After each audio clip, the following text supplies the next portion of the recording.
আর 10 বছরের মাদানী। আমি অতীতে আপনাদেরকে বলেছি 13 বছরের মক্কি জিন্দেগির আলাদা একটা বৈশিষ্ট্য, 10 বছরের মাদানী জিন্দেগির আরো আলাদা একটা বৈশিষ্ট্য। পৃথক পৃথক বৈশিষ্ট্য সহ মধ্যে সিরাতুন নবীর আলোচনা শোনা বোঝা সার্থক, আর একাকার করে বোঝার চেষ্টা করলে সফল হবে না, সার্থক হবে।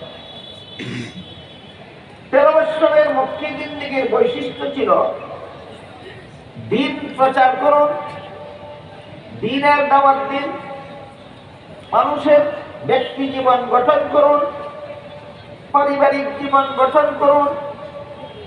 এই পথে যদি কোনো বেদিন কাফির বাধা হয়ে দাঁড়ায় তাদের প্রতি ভ্রুক্ষেপ করবেন না, তারা যদি অত্যাচার করে প্রতিশোধ নিতে যাবেন না, তারা যদি হামলা করে মোকাবেলা করতে যাবেন না, নীরবে সহ্য করুন আর দাওয়াতের কাজ চালু রাখুন।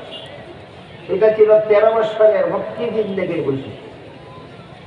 এই সুযোগে মক্কার সন্ত্রাসীরা দীর্ঘ 13টি বছর পর্যন্ত নবীকে এবং নবীর অনুসারী নিরীহ মুসলমানদেরকে অবর্ণনীয় জুলুম অত্যাচার করেছে।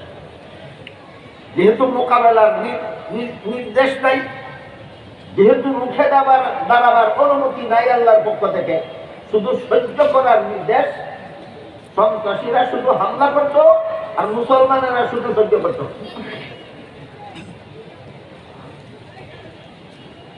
এমত অবস্থায় যখন 13টি বছর চলে গেল, আল্লাহ পাক রব্বুল আলামিন হুকুম দিলেন মক্কা শরীফ ছেড়ে, জন্মস্থান ছেড়ে দেশান্তর হয়ে মদিনা শরীফ চলে যায়।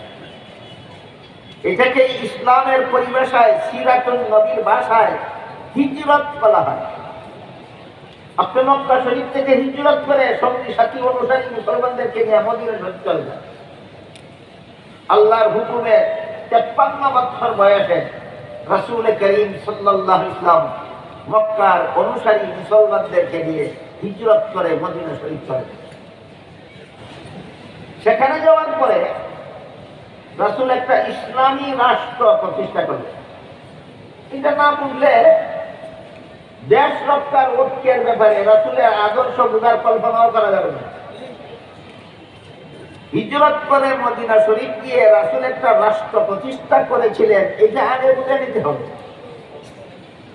এটা না বুঝলে কিয়ামত পর্যন্ত মুসলমানদের কোন দেশ রক্ষার ঐক্য কোন ম্যানিফেস্টোতে হবে, কোন রূপ রেখামতে হবে, সেটা বোঝার কল্পনাও করা যাবে না। তাই আগে বুঝে নিতে হবে হিজরতের পর 10 বছরের মাদানী জিন্দেগিতে আল্লাহর রাসূল একটা রাষ্ট্র প্রতিষ্ঠা করেছিলেন। সেই রাষ্ট্রের সংবিধানটা আগে বুঝে নিতে। আমার কথা বুঝে থাকলে বলুন, রাসূল একটা রাষ্ট্র প্রতিষ্ঠা করেছিলেন মক্কি জিন্দেগিতে না মাদানী জিন্দেগিতে? মাদানী জিন্দেগিতে রাষ্ট্র প্রতিষ্ঠা করেছিলেন। এবং সেই রাষ্ট্রের পরিচালনার জন্য আল্লাহ রাসূল একটা লিখিত সংবিধানও তৈরি করেছেন।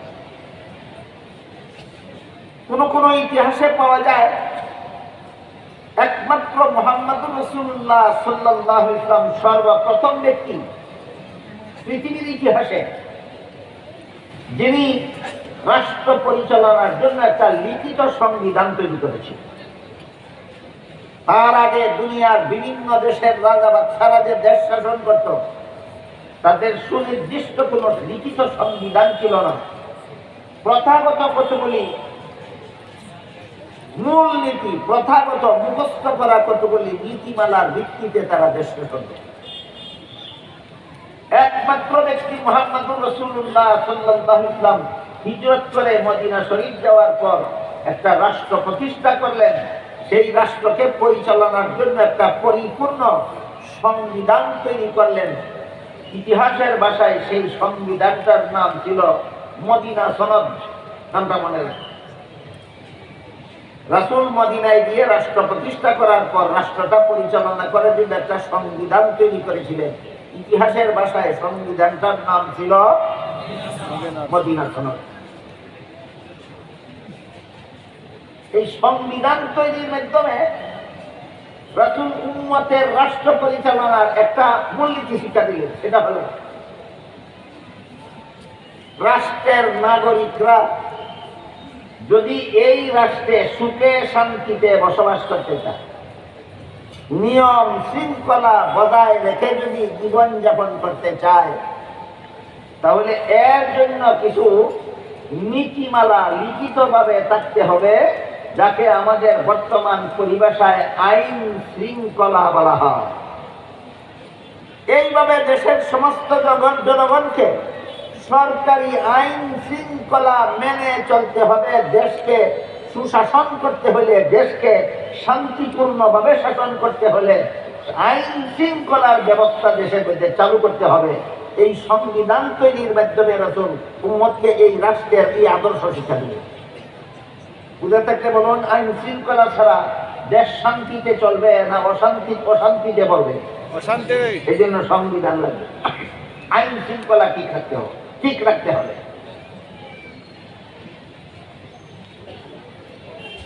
সংবিধানের একটা ধারা ছিল,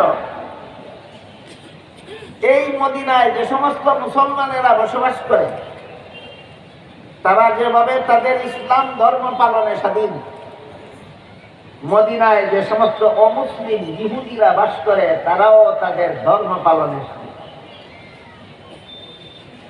মদিনা রাষ্ট্রের সংবিধানের একটা ধারা, এই একই রাষ্ট্র মুসলমান নাগরিকেরা যেভাবে তাদের ইসলাম ধর্ম পালনে স্বাধীন, অমুসলিম নাগরিকেরাও তাদের ভিন্ন ধর্ম পালনে